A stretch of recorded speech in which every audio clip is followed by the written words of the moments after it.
Hello दोस्तों, आप सभी का स्वागत है आपके अपने यूट्यूब चैनल मिश्रा जी में। तो दोस्तों, हमारी क्लास जो है वो लगातार चल रहा है। तो कुछ इसी क्रम में हम एक नया टॉपिक लेके आए हैं जो कि हिंदी व्याकरण, जिसे हिंदी ग्रामर बोला जाता है।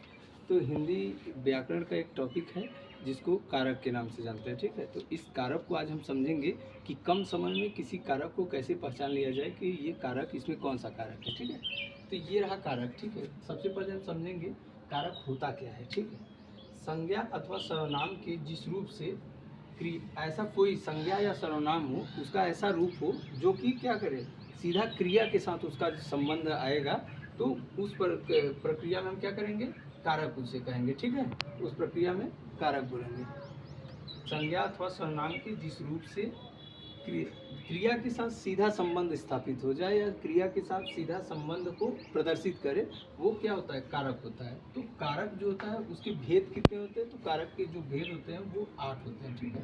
कारक के 8 भेद होते हैं। तो ये कुछ पंक्तियां हैं, इनके बारे में बताया गया है, कारक, विभक्ति और कारक चिन्ह।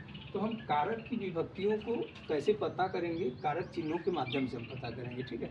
तो कोई सेंटेंस दिया है, कोई ऐसा वाक्य दिया है जिसमें क्या होता है, कारक के चिन्ह दिए होते हैं उस पूरे वाक्य में। तो हम उसको देखेंगे और समझेंगे कि कारक का कौन सा जो चिन्ह है कि उसमें कौन सा कारक लगा हुआ है, ठीक है। तो उसको आइए देखते हैं चार्ट के माध्यम से। तो सबसे पहले कारक विभक्ति होती है, कर्ता कारक इसको बोलते हैं, ठीक है। इसको समझ लीजिएगा, सब कारक ही रहेगा, ठीक। कर्ता कारक, कर्म कारक, करण कारक, संप्रदान कारक, अपादान कारक, संबंध कारक, अधिकरण कारक और संबोधन कारक, ठीक है। तो इस क्रम में कारक की विभक्तियां हैं और कारक के जो चिन्ह हैं उसमें क्या होता है, कर्ता कारक का विभक्ति जो चिन्ह जो होता है वो होता है ने, ठीक है। अब कर्म कारक का होता है को, करण कारक का क्या होता है से या अथवा के द्वारा, ठीक है। तो इसको याद करने का एक सरल तरीका है, जब इन दोनों को एक क्रम में लेके एक साथ लेके याद करेंगे तो हमें याद करने में आसानी रहती है और हमेशा हमारे मस्तिष्क पटल पे बना रहता है। तो आइए देखते हैं, इसको बोलेंगे हम कैसे। कर्ता ने कर्म को करण से के द्वारा, ठीक है। जैसे किसी के माध्यम से जो घटनाएं होती हैं या कोई क्रिया ऐसी होती है जो किसी के माध्यम में या किसी के द्वारा हो रहा है, तो वहाँ क्या हो जाएगा, वहाँ करण कारक हो जाएगा, ठीक है। संप्रदान के लिए, किसी के लिए हो रहा है, और अपादान होता है से, ये अलग होने की स्थिति में होता है, ठीक है। अपादान तो अलग होने की स्थिति, जैसे पेड़ से पत्ते गिर रहे हैं या जो कोई भी चीज़ है, जैसे दूल्हा रथ से उतर रहा है, तो इस तरीके से हम बोल सकते हैं जहाँ दो चीज़ें अलग हो रही हों, ठीक है। अलगाव या विरह की स्थिति में अपादान कारक होता है। संबंध क्या होता है, संबंध का, की, रारे री, अधिकरण में, पे और पर। संबोधन क्या होता है, हे, अरे, भू, जिसमें ज़्यादा आश्चर्य टाइप का कुछ चीज़ हो जाए, आश्चर्य, हे राम, हाय भगवान, इस तरीके की जब बड़ी आंखों से हम किसी चीज़ को बोलते हैं तो संबोधन होता है। या किसी को पुकारना, ठीक है, किसी को हम पुकारते हैं तो संबोधन कहलाना।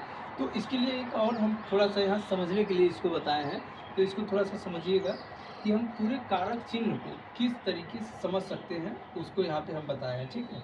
इस पूरे कारक चिन्ह को, ठीक, इसको थोड़ा सा समझिएगा। यहाँ देखिए, राम ने, पहले पूरा सेंटेंस हम पढ़ते हैं। राम ने रावण को बाण से सीता के लिए रथ से उतरकर विभीषण की सहायता से युद्ध में मारा। तो रावण क्या बोला, रावण बोला हे राम। तो इससे हम समझ सकते हैं राम ने, मतलब यहाँ राम क्या हो गया, राम जो हो गया वो क्या हो गया, कर्ता, राम कर्ता हो गया, तभी इसका कारक चिन्ह क्या हो गया, ने हो गया। यहाँ रावण क्या है, ये कर्म हो गया, इसका कारक चिन्ह क्या हो गया, को हो गया, ठीक। बाण से यहाँ जो है ये से क्या है, से है बाण से, मतलब द्वारा के अर्थ में है, ठीक है। द्वारा अथवा माध्यम, ठीक है, द्वारा अथवा माध्यम, इस पर्पज में हम बोल सकते हैं कि बाण से या बाण के द्वारा या बाण से रावण को किसने मारा था, राम भगवान ने, ठीक है। तो सीता के लिए, यहाँ सीता के लिए, और रथ से उतर कर, यहाँ क्या हो जाएगा, रथ से उतर कर, अलग होने की स्थिति अपादान कारक। तो रथ से उतर कर, उतरना क्या है, रथ से अलग, ये रथ था तो रथ से उतर गया, तो ये क्या हो गया, अपादान कारक, ठीक। ये अपादान कारक हो गया, उतर गया ना, रथ से उतरने की स्थिति में अलग हो रहा है रथ से, इसलिए क्या हो गया, अपादान कारक, और विभीषण की सहायता से युद्ध में मारा राम भगवान ने। तो रावण क्या बोला, हे राम। तो ये जो हे राम है, तो ये क्या हो गया, संबोधन।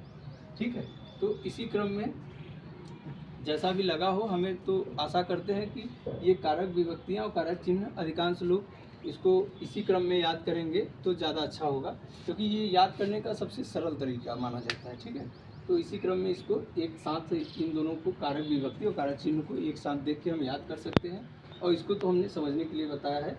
ठीक है, तो कारक के 8 भेद हैं, ये रहा कारक का पूरा परिभाषा और कारक से संबंधित चीज़ें।